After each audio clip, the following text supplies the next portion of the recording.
EduVibe. The vibe.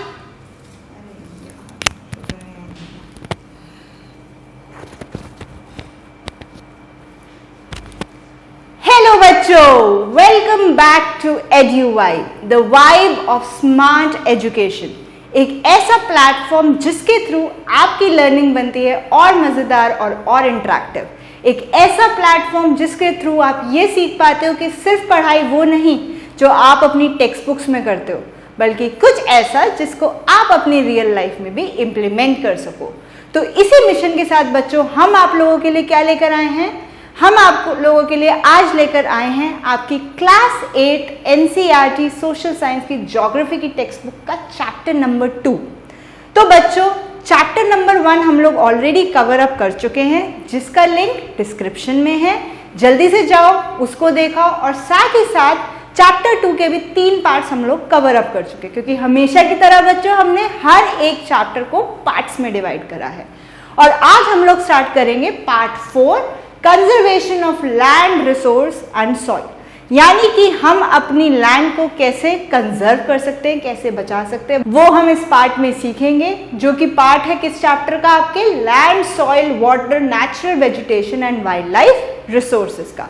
तो बच्चों अभी तक जो हमारे पहले पार्ट्स गए हैं उसमें हमने क्या सीखा कि कैसे ये जो हमारे नेचुरल रिसोर्सेज हैं वो कैसे इफेक्ट करते हैं किसी भी जगह की लाइफ को। हमने 2 स्टोरीज पढ़ी थी, माम्बा और पीटर की, जहां से हमने इसको समझने की कोशिश करी थी। और अब उसी को लेकर हमने आगे पढ़ा था कि लैंड कितना इंपॉर्टेंट रिसोर्स होता है, लैंड से हमें क्या मिलता है, क्या नहीं मिलता है, एंड ऑल ऑफ दैट। अब हम समझेंगे कि कैसे हम इस लैंड को कंजर्व कर सकते हैं, बचा सकते हैं, क्योंकि ऑफ कोर्स ह्यूमन एक्टिविटीज उसको कहीं ना कहीं प्रॉब्लम दे रही हैं, तो उसको कंजर्व करना जरूरी है, वो हम समझेंगे। और साथ ही साथ सॉइल जो कि लैंड का ही पार्ट है, वो हमारे लिए क्यों जरूरी है उसको भी समझने की कोशिश करेंगे। तो चलो बच्चों चलते हैं। तो सबसे पहला हमारा पार्ट क्या है कि हमें लैंड को कंजर्व क्यों ही करना है, क्यों बचाना है लैंड को। अरे जैसे है रहने दो, बट बचाना जरूरी है। और क्यों बचाना जरूरी है? क्योंकि जो लैंड है वो हमारा बहुत इंपॉर्टेंट रिसोर्स है, हम उस पर सब कुछ करते हैं, agriculture, buildings, everything is on land. तो अगर वो समय के साथ बेकार हो गई तो प्रॉब्लम तो ह्यूमन बींग्स को ही आएगी, इसलिए उसको बचाना बहुत ज्यादा जरूरी है। तो हम उस टॉपिक को पहले कवर अप करते हैं। Growing population and their ever growing demands. देखो जैसे जैसे पॉपुलेशन बढ़ेगी उनकी डिमांड बढ़ेगी, उनकी नीड्स बढ़ेंगी, उनकी वांट्स बढ़ेंगी, ठीक है। उससे क्या होगा, हमारे जो फॉरेस्ट हैं वो डिस्ट्रक्ट हो जाएंगे, एक समय पे आके खराब होते जाएंगे। And arable land has created a fear of losing this natural resource. और धीरे धीरे लैंड एरेबल हो जाएगी, एरेबल यानी कि खराब हो जाएगी। और जैसे जैसे खराब होगी तो ये जो नेचुरल रिसोर्स है जो हमारे लिए इतना इंपॉर्टेंट है, उसकी कोई भी वैल्यू नहीं बचेगी। तो इसीलिए present rate of degradation of land must be check. इसलिए हमें जो हमारी लैंड डिग्रेडेशन का रेट है उसको चेक करना चाहिए, उसको समझना चाहिए, और ये भी सोचना चाहिए कि किस तरीके से हम उसको विद टाइम बचाकर रख सकते हैं। तो सबसे पहला हम क्या कर सकते हैं? एफॉरेस्टेशन। एफॉरेस्टेशन डिफॉरेस्टेशन का ही उल्टा है। डिफॉरेस्टेशन में हम लोग ट्रीज को क्या करते हैं? कट करते हैं, लेकिन एफॉरेस्टेशन का मतलब ट्रीज को ग्रो करना और ट्रीज को उगाना। लैंड रिक्लेमेशन, लैंड रिक्लेमेशन का मतलब हुआ कि दोबारा से लैंड को रिक्लेम करना, उसको चेंज करना, उसको उसी हैबिटेट पे लेकर आना। Regulated use of chemical pesticide, जो भी हम केमिकल पेस्टिसाइड्स डालते हैं या इंसेक्टिसाइड्स डालते हैं, फर्टिलाइजर्स डालते हैं, उनको रेगुलर वे में चेक करके डालना। ये नहीं बस डाल दिया, बल्कि कुछ ऐसा कि देखना कि कितना यूज कर रहे हैं, क्या हमारी लैंड को उतनी जरूरत भी है जितना हम डाल रहे हैं, तो उन चीजों को देखना। And checks on over grazing. Over grazing क्या होती है बच्चों? कई बार हम लोग क्या करते हैं, जो हमारी काउज होती हैं, कैटल्स होती हैं, और भी जो हमारे एनिमल्स होते हैं, हम उनको ऐसे ही छोड़ देते हैं ताकि वो जो है अपना घास वगैरह खाकर ही पेट भर ले। लेकिन उससे क्या होता है? ओवर ग्रेजिंग हो जाती है, यानी ज्यादा वो ग्रास को खा जाते हैं और उससे लैंड क्या हो जाती है? खराब हो जाती है। तो उसको भी रोकने की बहुत ज्यादा जरूरत है। तो ये कुछ कॉमन मेथड्स हैं, कुछ तरीके हैं जिससे हम अपनी लैंड एज अ रिसोर्स को बचा सकते हैं। क्या क्या करके? एफॉरेस्टेशन करके, ओवरग्रेजिंग को कम करके, लैंड को रिक्लेम करके, कंटिन्यूस चेक करके जो हम केमिकल फर्टिलाइजर्स डाल रहे हैं उनका, एंड ऑल सच थिंग्स। तो ये वो तरीका है through which we can conserve our land, जो कि हमारा बहुत इंपॉर्टेंट रिसोर्स है। ठीक है, चलो जी आगे चलते हैं। अब हम पढ़ेंगे क्या, सॉइल के बारे में। सॉइल भी कहाँ से आती है, लैंड से ही आती है, लैंड का ही पार्ट है। तो अब हम सॉइल को समझेंगे। इसको हिंदी में क्या कहते हैं बच्चों, मिट्टी। ठीक है, the thin layer of grainy substance covering the surface of the earth is called soil. तो सॉइल क्या है, वो पतली सी layer, thin layer grainy substance की, जो कि अर्थ को कवर करती है, और ये क्लोजली लिंक्ड है लैंड से। अगर लैंड है तो सॉइल होगी ही होगी। और साथ ही साथ लैंड फॉर्म्स, यानी जिस जगह की लैंड है, चाहे वो माउंटेन की है, प्लेन्स की है, प्लेट्यूज की है, डेजर्ट्स की है, वो डिटरमाइन करेगी कि किसी जगह की मिट्टी किस तरीके से होगी। जैसे कि अगर माउंटेन्स में जाएंगे तो मिट्टी अलग मिलेगी, प्लेन्स में आएंगे तो अलग टाइप की है, डेजर्ट्स में जाएंगे तो अलग टाइप की है। Soil is made up of organic matter. Organic matter क्या होता है, जो कि ऑर्गेनिजम्स के थ्रू मिलता है, जैसे डेड प्लांट्स और एनिमल्स के थ्रू मिलता है। मिनरल से बनता है, और वेदर्ड रॉक। वेदर्ड रॉक्स क्या होती हैं, वो रॉक्स जो समय के साथ टूट गई, ठीक है, जिस पे वेदर ने रिएक्ट करा, जैसे कि हमारा विंड, वाटर और सन, और इन सब से जो होता है, ठीक है, जो कि अर्थ पर मिलते हैं। This happens through the process of weathering. और उस प्रोसेस को क्या कहते हैं, वेदर्ड रॉक्स जिससे बनती हैं, वेदरिंग। ठीक है, वो प्रोसेस जिससे नेचुरल जो हमारे रिसोर्सेज हैं उन्होंने ही एक्ट करा सॉइल को बनाने के लिए। और जब राइट मिक्स ऑफ मिनरल्स और ऑर्गेनिक मैटर होता है, उससे सॉइल फर्टाइल होती है। फर्टाइल यानी कि ज़्यादा अच्छी सॉइल, जिस पर ज़्यादा आराम से हम लोग क्रॉप्स को ग्रो कर सकते हैं। ठीक है, तो फर्टाइल सॉइल कौन सी सॉइल होगी, वो सॉइल जिसके अंदर राइट अमाउंट ऑफ मिनरल्स और ऑर्गेनिक मैटर होगा।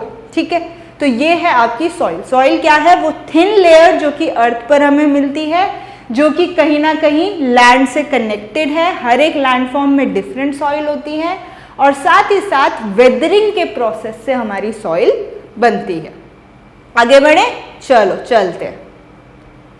चलिए जी, तो अब हम पढ़ेंगे एक नेचुरल डिजास्टर के बारे में, जो कि है क्या, लैंड स्लाइड्स। लैंड स्लाइड्स, देखो नाम से ही पता चल रहा है, लैंड का स्लाइड हो जाना, लैंड का गिर जाना, लैंड का एक जगह से खिसक जाना। तो उसी चीज को हम समझेंगे। लैंड स्लाइड सबसे ज्यादा कॉमन होते हैं माउंटेन्स एरिया में, क्योंकि जो माउंटेन्स होते हैं वहां की लैंड थोड़ी वैसे ही स्लोप पर होती है। अब वो स्लोप पर होने से और ज्यादा बेचारी प्रोन हो गई है कि अगर जो कुछ भी हुआ तो मैं बहुत जल्दी खिसक जाऊंगी। और लैंड स्लाइड्स बहुत ज्यादा आते हैं माउंटेन्स में, जब माउंटेन्स की लैंड खिसक जाती है, मूव कर जाती है अपनी प्लेस से। ठीक है, तो क्या होता है, इसे क्या डिफाइन करेंगे, mass movement of rock, debris और अर्थ डाउन अ स्लोप। जब स्लोप से बहुत बड़ा पार्ट रॉक का या फिर अर्थ का नीचे आ जाए। ठीक है, और ये कहां पे मोस्टली होते हैं, कंजंक्शन। ग्रामर में पढ़ा होगा सबने, कंजंक्शन क्या होता है, ज्वाइनिंग। ठीक है, जहां पे ज्वाइन होते हैं अर्थक्वेक, फ्लड्स और वॉल्केनोस। जिस जगह पर ये तीनों में से कुछ भी आने के चांसेस ज्यादा रहते हैं, वहां पर जो है हमारे लैंडस्लाइड्स ज्यादा होते हैं। उसके बाद prolonged spell of rainfall can cause heavy landslide that can block the flow of river for quite some time. उसके साथ साथ अगर बहुत ज्यादा बारिश हो जाए तो क्या होगा, रिवर्स में पानी ज्यादा बढ़ जाएगा। रिवर्स में पानी ज्यादा बढ़ जाएगा, मिट्टी बहुत ज्यादा गीली हो जाएगी, और जो उसकी लैंड से जो वो अपने आप को चिपका के रखी हुई है, जो कि उसने अपने आप को जोड़ के रखा है, वो कहीं ना कहीं कमजोर पड़ेगा और उसके बाद वो खिसक जाएगा। The formation of river blocks can cause havoc. Havoc यानी कि बहुत ज्यादा बड़ा डिजास्टर सेटलमेंट्स को ऑन इट्स बर्स्टिंग, क्योंकि जब रिवर अपने फ्लो से नीचे आएगा तो वो अपने साथ साथ सब कुछ ले आएगा, और जब वो अपने साथ सब कुछ लेकर आएगा तो जो भी आसपास की सेटलमेंट है, जो भी आसपास के लोग हैं, उनको कहीं ना कहीं दिक्कत होगी। और हिली टेरेन, जो हिली एरियाज होते हैं, वहां पे लैंडस्लाइड्स बहुत ज्यादा होते हैं, और ये सबसे बड़ा नेचुरल डिजास्टर है। अभी रिसेंटली भी बहुत ज्यादा आया था, अगर आप लोगों ने न्यूज को देखा हो, फॉलो किया हो, तो 2023 में आई गेस मनाली और शिमला ने बहुत तगड़ा लैंडस्लाइड देखा था, जिसमें बहुत ज़्यादा बारिश हुई थी, रिवर का फ्लो बहुत बढ़ गया था और उस वजह से बहुत मेजर लैंडस्लाइड्स हुए थे, जिसमें कई लोगों ने अपनी लाइफ भी खोई और कई सारी सेटलमेंट्स जो थी, बिल्डिंग्स और कई सारे और चीज़ें जो लाइफ और प्रॉपर्टी थी, उसको नुकसान आया था। तो इससे आप कहीं ना कहीं समझ पा रहे होंगे कि जो लैंडस्लाइड्स होते हैं वो कितने डेंजरस होते हैं। और मोस्टली कहाँ होते हैं? ये हिली एरियाज में, बिकॉज वहीं पर ही ये ज़्यादा होने के चांसेस रहते हैं। ठीक है, तो एक केस स्टडी है जिसमें उन्होंने लैंडस्लाइड के बारे में ही दिया है। ये केस स्टडी कहाँ की है? ये है एक केस स्टडी हिमाचल प्रदेश के एक छोटे से गांव की, जिसका नाम था पांगी। पांगी एक विलेज है, ठीक है, जो कि रेकोंगपुओ इन किन्नौर डिस्ट्रिक्ट के पास ये पड़ता है। वहां पर ये हुआ था, जहां पर एक 200 metre stretch of old Hindustan Tibet road, national highway 22 खराब हो गया था। ये कुछ ना कुछ उसी तरीके से होता है बच्चों, जैसे मैंने अभी आपको मनाली का एग्जाम्पल 2023 का दिया था, कि जब लैंडस्लाइड करती है तो जो नेशनल हाईवेज बने होते हैं, जो रोड्स बने होते हैं, वो सब उसके साथ लेके चली जाती है। अभी भी करेंटली अगर मैं, इसका तो एक एग्जाम्पल है ही, but if I talk about Manali also, तो वो भी एक बहुत बेस्ट एग्जाम्पल है, क्योंकि अभी भी जो वहाँ की रोड है वो फुल्ली डेवलप नहीं है। इतनी बड़ी रोड इतनी सी रह गई है बिकॉज ऑफ लैंडस्लाइड। जो नेशनल हाईवे था जो कनेक्ट करता है वो खत्म हो गया था, और यही कुछ पांगी विलेज में भी हुआ था। ठीक है, इससे क्या हुआ था कि जो नेशनल हाईवे 22 था वो कंप्लीटली खराब हो चुका था और इंटेंस ब्लास्टिंग हुई थी पांगी विलेज में। ठीक है, due to blasting this weak zone of slope collapsed and cause intense damage to the road and near by village. तो क्योंकि बहुत ज़्यादा बारिश हुई, क्लाउड बर्स्ट हुआ, रिवर्स का भी फ्लो बढ़ गया, तो जितनी भी रोड्स थी, जितने भी लोग थे, उनको बहुत ज़्यादा नुकसान किया। ठीक है, और पांगी विलेज को बिल्कुल खाली कर दिया था, वेकेटेड यानी कि खाली कर दिया था, ताकि कोई भी लाइफ या प्रॉपर्टी का नुकसान ना हो पाए। स्पेशली लाइफ, क्योंकि प्रॉपर्टी तो still we can make, but life is something जो हम वापस नहीं ला पाएंगे। ठीक है, advancement in scientific techniques has empowered us to understand what factors cause landslides and how to manage them।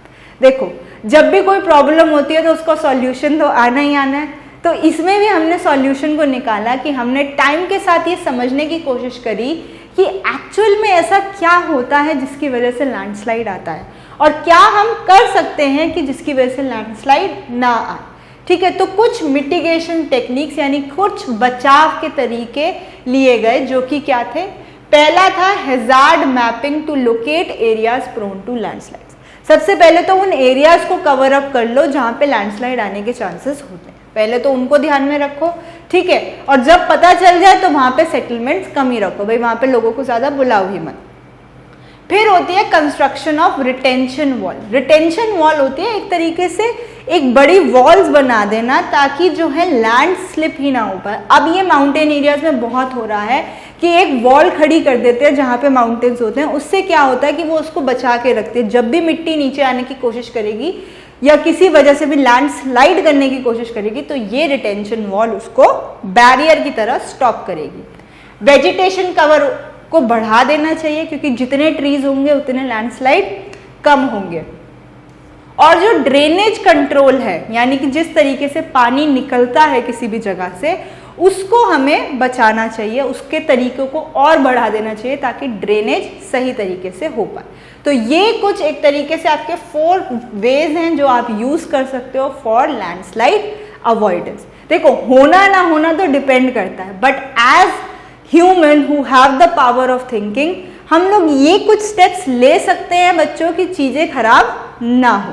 ठीक है, चलो जी आगे बढ़ते हैं। तो अब ये है आपकी सॉइल प्रोफाइल, सॉइल को समझने का तरीका। और सबसे पहली बात ये जान लो कि सॉइल को बनने में कम से कम कितने साल लगते हैं? 100 ऑफ ईयर्स, और उसमें भी सिर्फ 1 सेंटीमीटर ऑफ सॉइल बनती है।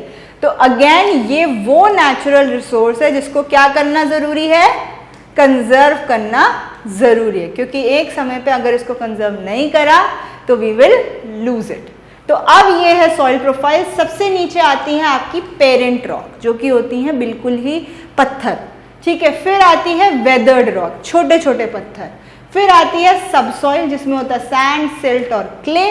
और फिर आती है टॉप सॉइल जिसमें होती है आपकी खाद, सारे वांटेड मिनरल्स जिसकी वजह से हम प्लांट्स को ग्रो कर पाते हैं।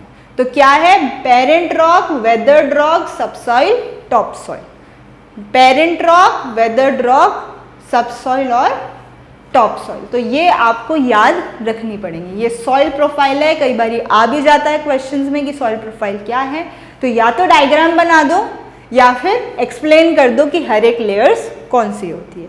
ठीक है बच्चों, तो आपको अभी तक हमने क्या कवर अप करा, हमने करा कि हम कैसे अपनी लैंड को कंजर्व कर सकते हैं और सॉइल क्या होती है।